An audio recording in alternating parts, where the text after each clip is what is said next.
புரட்டாசியில மீன ராசிக்கு எப்படி சார் இருக்கு? புரட்டாசி மாசத்தை பொறுத்தளவுக்கு மீன ராசியை சேர்ந்த ஆணாக இருந்தாலும் பெண்ணாக இருந்தாலும் சாதனைகள் பண்ணக்கூடிய அல்லது இருக்கிற வேதனைகள் ஓரளவு விலகக்கூடிய மாதமாகத்தான் அமைய போகுது. உத்தியோகத்துல இந்த கல்வி இந்த பட்டம் இருந்தால் இந்த பொறுப்பு அப்படின்னு நம்ம ஒரு வகுத்து வச்சிருப்போம். ஆனால் அதற்குண்டான கல்வி இல்லாம ஆரம்ப கல்வி மட்டுமே படிச்ச நீங்க அந்த நிறுவனத்துல அந்த அமைப்புல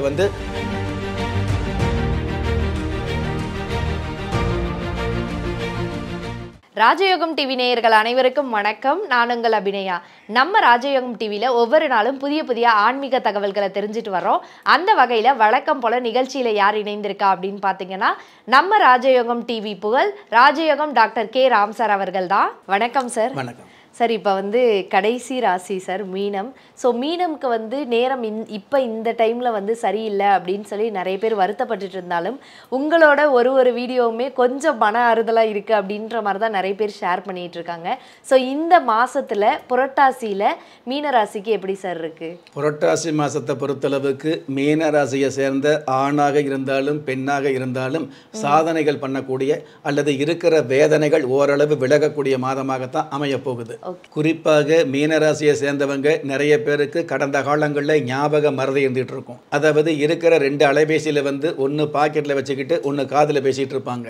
அந்த பாக்கெட்டில் இருக்கிற அலைபேசி எடுத்துக்கிட்டு அந்த அலைபேசி மட்டும் இருக்குது, இன்னொன்று காணாம்பாங்க. அந்த அலைபேசி தான் காதில் பேசியிருக்காங்க அப்படிங்கிறது உண்மை. இந்த மாதிரியான ஞாபக மறதி கடந்த காலங்களில் அதிகம் வந்துட்டு இருந்தது. அந்த ஞாபக மறதி அடியோடு விலகக்கூடிய மாதமாக இந்த மாதம் இருக்கும் அப்படிங்கிறது ஒன்று. அதே மாதிரி ஆடம்பரமான பொருட்கள் வாங்கக்கூடிய மாதமாக இப்போ நம்ம ஒரு இடத்துக்கு உத்தியோகம் போகிறோம். உத்தியோகம் போகும்பொழுது நமக்குன்னு ஒரு உடை, நமக்குன்னு ஒரு சில உறுப்புகள், நமக்குன்னு ஒரு சில அமைப்புகள், நமக்குன்னு ஒரு சில அலைபேசி இருக்கும் இல்லையா? அதில் சந்தோஷப்படுவதற்கு முன்னாடி நம்ம கூட உள்ளவங்க ஒரு உயர்ந்த அலைபேசி வச்சிருக்கிறது அல்லது நம்ம விட உயர்தரமான ஒரு அமைப்புகள் இருக்கிறது, இதை பார்த்து ஏக்கப்படுவோம் இல்லையா? அந்த ஏக்கங்களுக்கெல்லாம் விடை கிடைக்கக்கூடிய மாதமாக, அதை விட அதிகபட்ச பெருமையான ஆடம்பரமான ஆடை அணிகளை வாங்கக்கூடிய மாதமாக இந்த புரட்டாசி மாதம் அமையும். குறிப்பாக மாணவர்களுக்கு, அதாவது மற்றவங்க என்ன சொன்னாலும் கேட்பாங்க அந்த பிள்ளைகள், ஆனால் பெத்தவங்க சொன்னா மட்டும் கேட்க மாட்டாங்க இருப்பாங்க இல்லையா? அந்த மாதிரி உள்ளவங்க பெத்தவங்க தான் பெருசு அப்படின்னு தெரியக்கூடிய அளவுக்கு ஒரு விஷயங்களை புரியக்கூடிய மாதமாக, புரிதல் தரக்கூடிய மாதமாக இந்த புரட்டாசி மாதம் அமையும் அப்படிங்கிறது உண்மை. அதாவது யாரையோ ஹீரோவாக பார்த்து தன்னுடைய வாழ்க்கையை ஜீரோவாக மாற்றக்கூடிய அமைப்பில் இருக்கக்கூடிய இளம் பிள்ளைகள் தன்னுடைய தாய் தகப்பன் தான் முதல் ஹீரோ என்று புரியக்கூடிய ஒரு மாதமாக இந்த மாதம் அமைய போகுது அப்படிங்கிறது உண்மை. அதே மாதிரி ஜென்ம ராசிக்கு 7ஆம் இடத்துல சூரிய பகவான் இருக்கிறது. அந்த சூரிய பகவானோடு 7ஆம் இடத்து அதிபதி புதன் பகவான் ஆட்சி உச்சம் பெற்று இருக்கிறதுனால எடுத்த காரியத்தில் தொடுத்த வெற்றிகளை சந்திக்கக்கூடியது. கடந்த மாதங்களில் என்னென்ன நினைச்ச அந்த விஷயங்களை நடத்தி காட்டக்கூடிய பக்குவங்கள் கிடைக்கிறது. இந்த மாதிரியான விஷயங்கள் நிச்சயம் வந்துட்டு இருக்கும். உத்தியோகத்தில் இந்த கல்வி இந்த பட்டம் இருந்தால் இந்த பொறுப்பு அப்படின்னு நம்ம ஒரு வகுத்து வச்சிருப்போம். ஆனால் அதற்குண்டான கல்வி இல்லாம ஆரம்ப கல்வி மட்டுமே படிச்ச நீங்க அந்த நிறுவனத்தில் அந்த அமைப்பில் உங்களுக்கு முதல் தரமான உயர்ந்த பதவி கிடைக்கக்கூடிய பாக்கியத்தை கொடுக்கக்கூடிய மாதமாக இந்த மாதம் இருந்துட்டு இருக்கும். எவ்வளவு படிச்சு எவ்வளவு பட்டம் வாங்கியிருந்தாலும் நீங்கள் 10 வருஷம் 15 வருஷம் ஒரே கம்பெனியில் உண்மையாக உழைச்சதுக்காக உங்களுக்கு நன்மையான பெரிய உத்தியோகம் கிடைக்கக்கூடிய, யாருக்கெல்லாம் கடந்த காலங்களில் நீங்க மரியாதை கொடுத்து வணக்கம் வச்சீங்களோ அவங்க அதை விட மரியாதை கொடுத்து உங்களுக்கு வணக்கம் வைக்கக்கூடிய மாதமாக புரட்டாசி மாதம் அமையும். இது எல்லாவற்றுக்கும் மேலாக, அதாவது கடந்த காலங்களில் குடும்பம் அப்படின்னா கணவன் மனைவி குழந்தைன்னு இருக்கும் இல்லையா? அந்த மாதிரி உள்ளவங்க கணவன் ஒரு பக்கம், மனைவி ஒரு பக்கம், பிள்ளைகள் ஒரு பக்கம். அதாவது படிப்புக்காக பிள்ளைகளை பிரிஞ்சிருக்கிறது, உத்தியோகத்துக்காக கணவனை பிரிஞ்சிருக்கிறது, அதே உத்தியோக உயர்வுக்காக மனைவியை பிரிஞ்சிருக்கிறது. இந்த மாதிரி குடும்பம் அப்படிங்கிற சொல் ஒன்றாக இருந்தால் கூட ஒரே இடத்துல வசிக்க வேண்டிய அந்த குடும்பம் பொறிகடலை மாதிரி செதறி கிடக்கும் இல்லையா? அந்த மாதிரி செதறி கிடந்த குடும்பம் எல்லாம் ஒன்று சேரக்கூடிய மாதமாக இந்த மாதம் அமைய போகுது.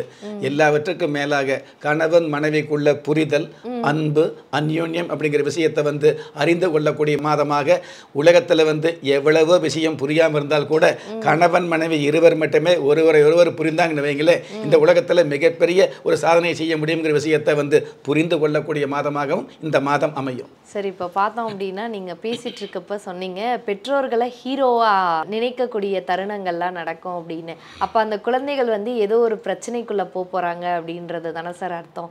அந்த மாதிரி பிரச்சனைகளுக்குள்ள போகாம கொஞ்சம் சுமூகமான ஒரு வாழ்க்கையை வாழ்றதுக்கு என்ன மாதிரியான வழிபாடுகள்லாம் மேற்கொள்ளணும் சார் மீனராசிக்காரங்க? பிரச்சனைக்குள்ள போய் ஒரு விஷயம் புரியுது அப்படிங்கிறத விட தெய்வ அர்ச்சனைக்குள்ள போய் உங்களுக்கு மிகப்பெரிய கர்ஜனை கிடைக்கும் அப்படிங்கிறத உண்மை. அந்த வகையில் மீன ராசியை சேர்ந்தவங்க நீங்கள் சங்கடப்படாம சங்கோஜப்படாம கடவுள் வழிபாடு அப்படிங்கிற விஷயத்துல வந்து பொதுவாகவே காவல் தெய்வ வழிபாடு வச்சுக்கிறது சிறப்பு. இந்த புரட்டாசி மாசத்துல வந்து காவல் தெய்வம் அப்படிங்கிறது வந்து பாத்தீங்க அப்படின்னா அதாவது கருப்பண்ணசாமின்னு சொல்லுவாங்க, அல்லது கார்வேம்பு கருப்பண்ணசாமின்னு சொல்லுவாங்க, அல்லது காவல் தெய்வங்களாக எல்லை தெய்வத்தை சொல்லி வச்சிருப்பாங்க. காத்தவராயர் சம்பந்தப்பட்டது, கருப்பண்ணசாமி சம்பந்தப்பட்டது, மதுரை வீரர் சம்பந்தப்பட்டது. இந்த மாதிரியான தெய்வங்களை வந்து எந்த நேரமாக இருந்தாலும் உங்களுடைய சொந்த மனசுல நினைச்சு நமஸ்காரம் வச்சுக்கிட்டாலே போதும். அந்த கோயிலுக்கு போகணும், 5 நாள் இருக்கணும், 10 நாள் இருக்கணும், அந்த மாதிரி கிடையாது. நேரம் கிடைக்கும் பொழுது உங்களுடைய மனசுல நினைச்சு நமஸ்காரம் வச்சுக்கிட்டாலே போதும். இருக்கிற வேலைக்கு விடுமுறை போட்டுட்டு கடவுள் சன்னிதானம் போகணும்னு சொல்லி சாஸ்திரம் சொல்ல கிடையாது. இருக்கிற நீங்க கடவுள் கோயிலே உட்கார்ந்தீங்கன்னு வைங்களே, இருக்கிற வேலைக்கு உங்களுக்கு பாதிப்பு வந்துடும். அதனால வந்து வேலைக்கு பாதிப்பு இல்லாம, உத்தியோகத்துக்கு பாதிப்பு இல்லாம, உங்களுடைய அலுவல்களுக்கு பாதிப்பு இல்லாம நீங்க வந்து உங்களுடைய மனசுல இந்த தெய்வங்களை நினைச்சு நமஸ்காரம் வச்சுக்கிட்டாலே நல்லது நடக்கும் அப்படிங்கிறது உண்மை. அதே மாதிரி அனைவராலும் சாதிக்க முடியாத பல விஷயங்களை ஆன்மீகத்தால் சாதிக்கக்கூடிய பக்குவம் அருமையாக இருக்கக்கூடிய ஒரு அமைப்பு இந்த மீனம் ராசிக்கு சிறப்பாகவே இருக்குது புரட்டாசி மாதத்துல. Okay sir. ஸோ மீன ராசிக்கு என்னதான் பிரச்சனை இருந்தாலும் உங்க வாயிலிருந்து வரக்கூடிய இந்த நல்ல சொற்கள் இருக்கு இல்லையா, அது வந்து கண்டிப்பா உங்களுக்கு ஒரு பெரிய நம்பிக்கையா இருக்கும் அப்படின்னு நினைக்கிறேன் சார். என்ன மாதிரி தெய்வத்தை வழிபடணும் அப்படின்றதையுமே தெளிவா சொன்னீங்க. ரொம்ப நன்றி சார். நன்றி. என்ன நேயர்களே, இன்றைய நிகழ்ச்சி உங்களுக்கு ரொம்பவே பயனுள்ளதா இருக்கும் அப்படின்னு நம்புறேன். இந்த மாதிரி நம்ம நிகழ்ச்சியை பார்த்துட்டு இருக்க உங்கள நிறைய பேருக்கு உங்களோட சொந்த ஜாதகத்தை பார்க்கணும் அப்படின்ற ஆசை இருக்கும். அப்படி விருப்பம் உள்ளவங்க கீழே தெரியிற நம்பருக்கு கால் பண்ணி அப்பாயின்மெண்ட் வாங்கிக்கலாம். ஆனா அந்த நம்பர் அப்பாயின்மெண்ட்டுக்கு மட்டும்தான், அதாவது முன்பதிவுக்காக மட்டும்தான்.